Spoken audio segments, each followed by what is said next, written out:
Hey guys, welcome back to another Project Trackday video. In this one, it's going to be a little bit different than the other videos I've made. We're going to be going over a much more basic and general tutorial on how to play the game and get used to playing Project Trackday. So when you first join the game, this is the screen that's going to show up. It's going to say Project Trackday, press enter to start. Pretty self-explanatory, hit enter on the keyboard. And now here's where you can navigate through the menu. Alright, so after you hit enter, you're going to be brought to a screen that's going to be showing a lot of animations with cars, different cars from the game going by. Really well done by the developers. Before we look at what drive does, we're going to use A and D to move between the options. We'll first head to the store, click enter. Here they have a couple outfits that you can buy with Robux to help support the game in their development. Check that out if you want. Buy a couple. To exit out of this, hit backspace. Let's go and look at changelog.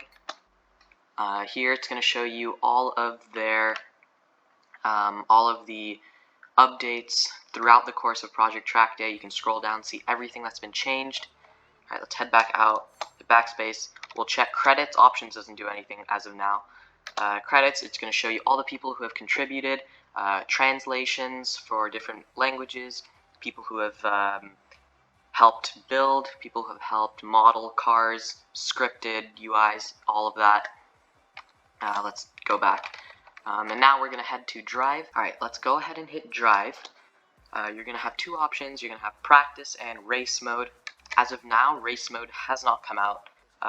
It should be coming out in the future. Right now we just have practice.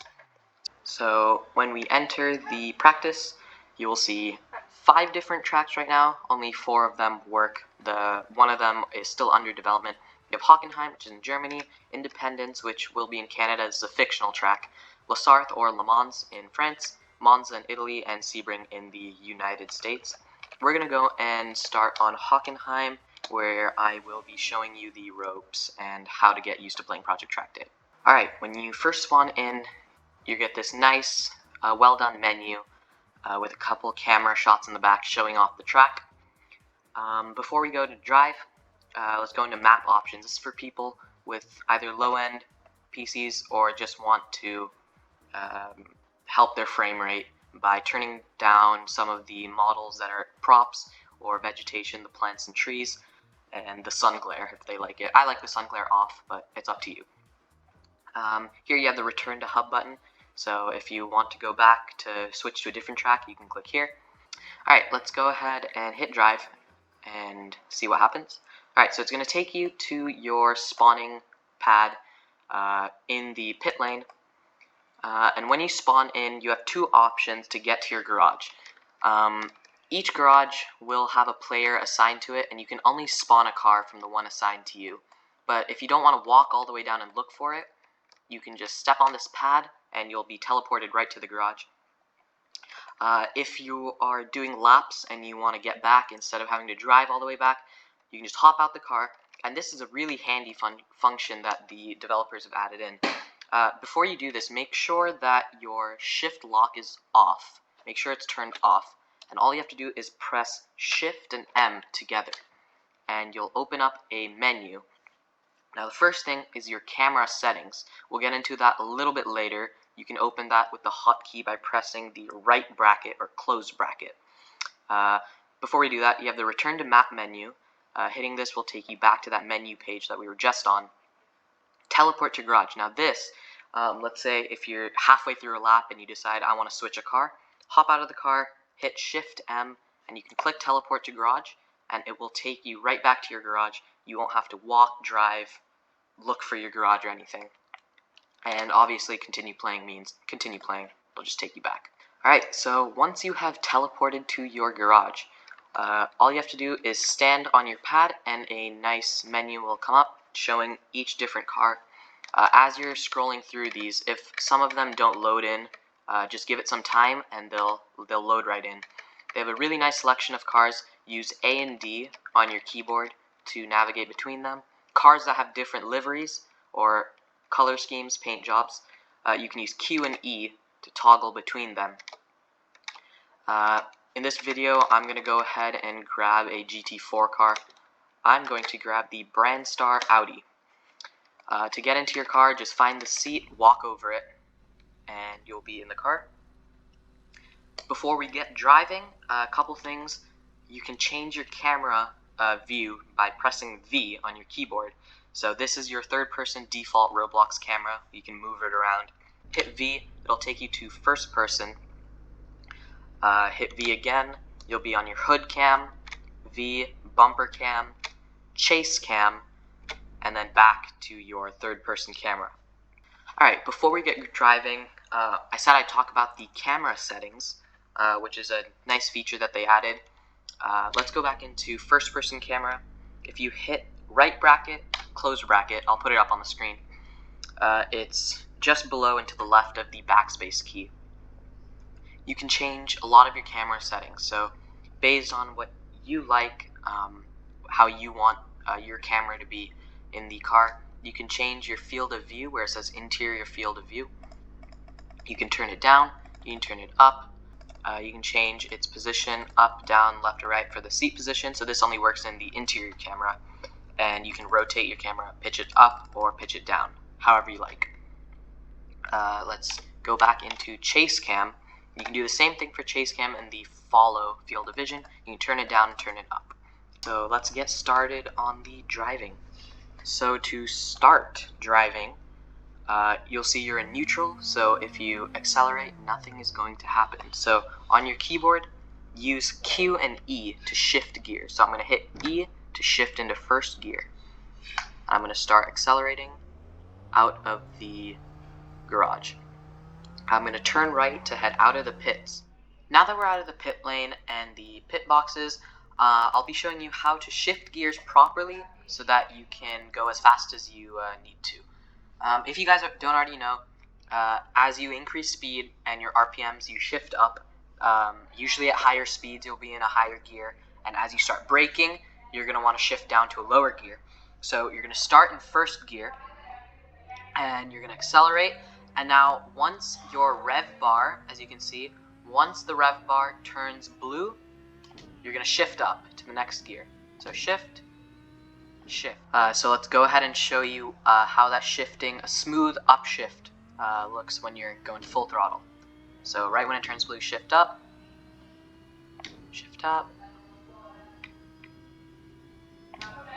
just like that. Now when you're downshifting, you're just going to kind of feel when to downshift, so you don't want to let your RPM drop too low. Usually I just give about half a second to a second in between downshifts, and it's about the right rhythm. There's like a rhythm that you need to hit when you're downshifting to get like a smooth downshift, but not also to downshift too quickly so that the revs are way too high and smacking the rev limiter.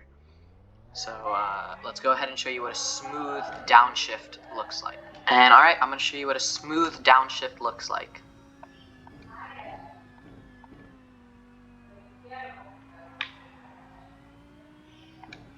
And just like that. You don't want to let the revs get too low by downshifting too slow, and you don't want them to get too high by downshifting too fast. So I'm going to go ahead and show you one more time at this hairpin.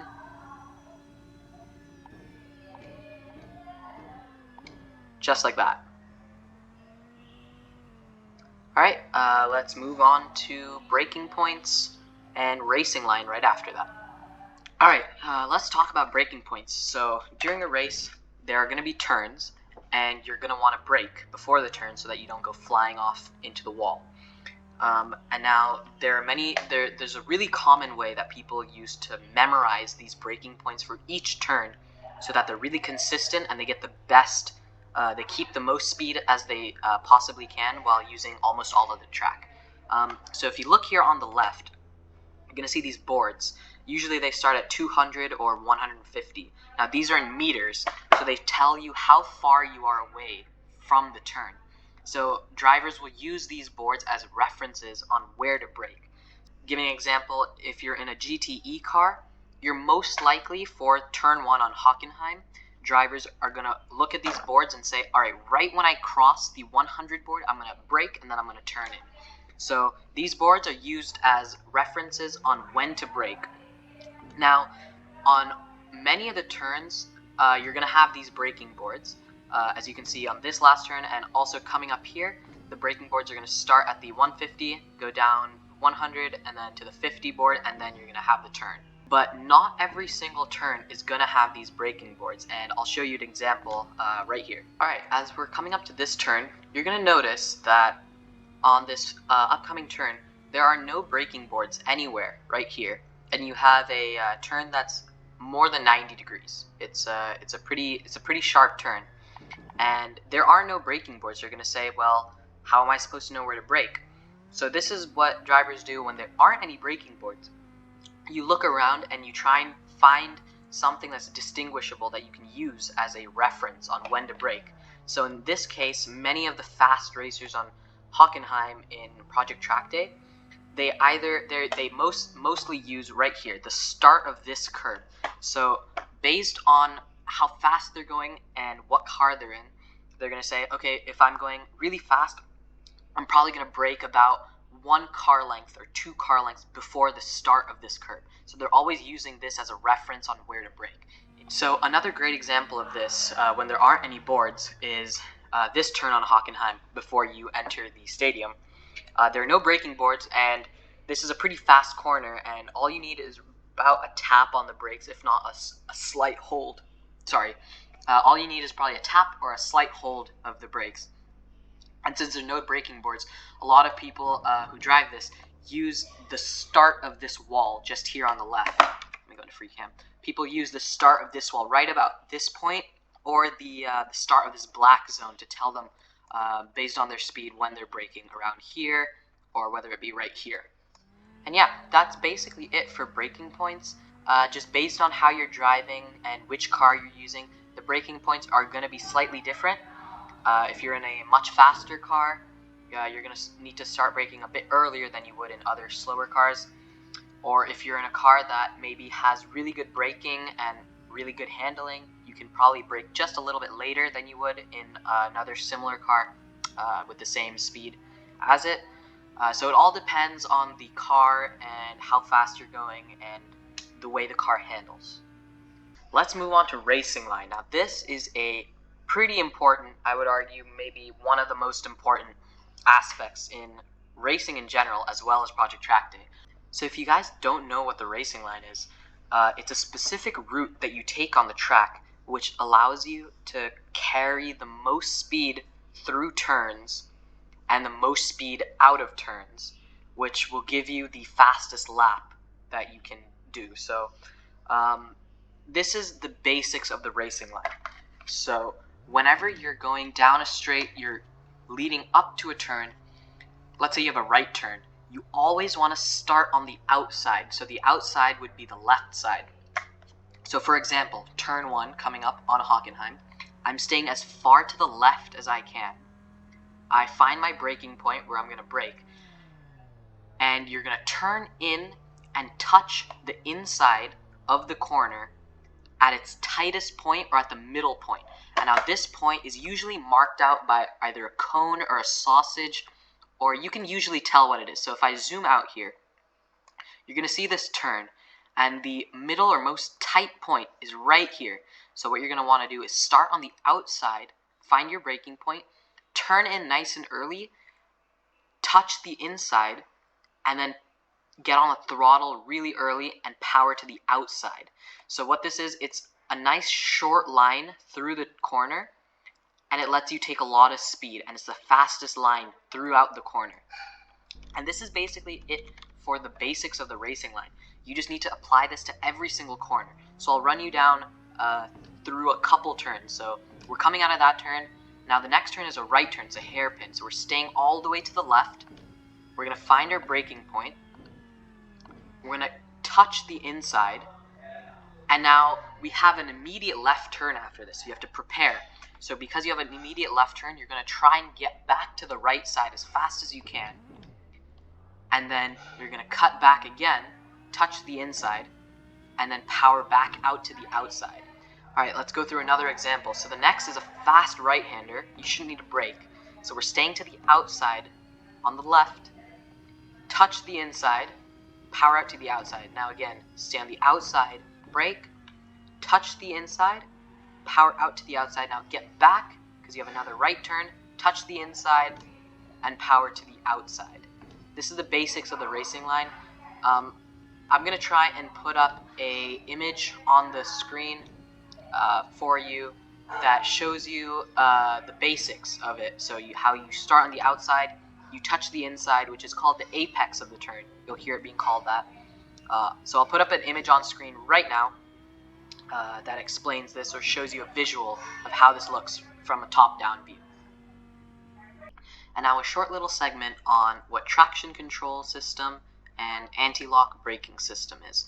So in the game, there is TCS and ABS. TCS stands for traction control system, and ABS stands for anti-lock braking system.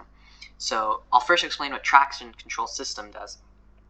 TCS, what it does is if it senses the car is spinning or the wheels are spinning or it's losing grip, it'll reduce the power to those wheels to help it get grip and prevent it from spinning out. So let me give you an example of when TCS would kick in and how it would help.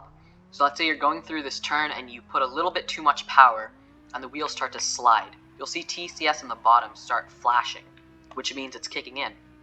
It's helping you keep traction, keep grip. So it helps you from spinning out by reducing the power to those wheels so that they can get traction easier and you will stop spinning. Many people keep this on because it's very helpful, but when you're going fast and you want to set really fast laps and your tires are still fairly healthy, many people like turning it off because what happens is, let's say you have a slight amount of wheel spin, but it's okay, you're fine, it's not really slowing you down. The TCS will kick in and it'll actually slow you down, it'll hurt you. So I like to keep it off, which helps me go faster, but it's also a little harder to control the car. So whichever works best for you, you decide. Now let's go over what ABS is. If you hit Y on your keyboard, it'll turn it off. You'll see it pop up red there, so hit Y to turn it back on. It stands for anti-lock braking system, and what it does is it prevents your tires from locking or sliding as the car moves. And how this helps is if your ABS is off or you happen to lock up the tires, obviously as the tires slide, it's going to wear out a lot faster. There's a lot more friction and the tires are going to degrade and you're going to get a lot less traction in the future after those tires get worse and worse. It also prevents you from getting understeer. So if the tires are locked up during your turn or right before your turn, you're only going to be able to turn after the tires unlock, or you're going to be turning with a locked tire and it's not going to be as effective. You're not going to be able to turn in as much because one of the tires are locked and you're not getting that grip for the car to rotate. So I'm going to go ahead and give you an example of what happens when your tires lock during a turn. If you go ahead and look to the bottom, these 4 boxes represent the stress on each tire. And as I lock up into this turn, it's a right turn, you're going to see this front right tire turn completely red, showing that it's locking up and taking a lot of tire wear during that turn. So I pressed Y and my ABS is now off when it's shown up as red. So I'm going to go ahead and show you what happens when your tires lock up in this turn. Pay attention to that indicator at the bottom left. See how it goes completely red, and it's much harder to turn when ABS is off and the tires lock. So this helps. It might not stop it from locking up, but it helps to keep it from locking up. And how it does this is it reduces the amount of brake force going to that one tire to keep it from locking up. So that's about it for traction control and ABS. And this ties in really nicely to what I'm going to talk about next, which is tire wear. Alright, let's talk about tire wear. This is going to be the last topic of this video, and it should be all that you need to get started and driving pretty fast in Project Trackday and other racing games. Tire wear. Basically what it is, it's the wearing of your tires. So as you drive, the tires are going to be rubbing on the road a lot more, and it's going to make them rougher, and it's going to wear down the rubber on the tires, which is going to make it harder for the car to grip the road. so it's going to cause a lot more spinning and less grip as you're driving. As I said in the last segment, at the bottom left, this will show you the status of your tires. So right now they're full. Each rectangle is filled up to the top. But I'll do a couple laps and I'll go ahead and show you after that what it looks like with a little bit of tire wear. Alright, so I've gone ahead and done a couple laps, and in the bottom, it might be a little hard to see. Yeah, it might be a little easier when I'm over the grass. You'll see that the tire wear indicator has now gone down a little bit, and it's not all the way full. You can see some gap in between here, and it shows that the tires have worn out just a bit. So since the back end of the tires have worn out a bit more than the front end, I'm not going to be having as much grip on the rear. So this is just something to take into account after you've done a lot of laps. You're not going to be going as fast because you're going to have to slow down a little bit more in the turns to prevent yourself from spinning out. Alright, that brings us to the end of the video. I know it was a little bit different than what I usually do, and it was a bit longer than usual, but hopefully you learned a couple new things that you didn't already know, and hopefully they're making you faster in Project Trackday. Yeah, so thank you guys really for watching. As always, practice and good luck.